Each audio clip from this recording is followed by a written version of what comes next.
Hi scientists! Thanks for joining Simon and I today for another experiment from our summer STEM activity book. The one we're doing today is called Painting Secret Messages. This is a really easy experiment to do and has some fun science behind it. So let's go to my kitchen and we're going to get started.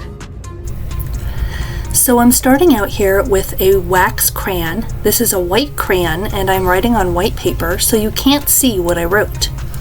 Now I am going to mix some watercolor paints, and when I paint over the paper, my message is going to appear.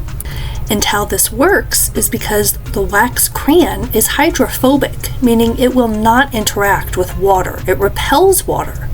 So when I paint over the wax crayon with the watercolor paints, it repels the water on that part of the paper. So the watercolor paints will not bind to the paper in that part, and it reveals the message underneath.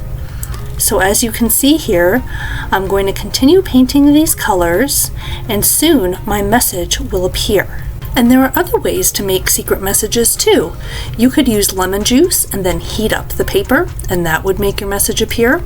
Or you could write your message in baking soda or lemon juice, and then instead of using watercolor paint, you could use something like a cabbage indicator, and that would make your message appear. So this is just one way of writing secret messages using chemistry. And here you can see it says, "I love Simon the bearded dragon." Now, I wonder what Simon is going to think of this picture. Do you think he's going to like my secret message?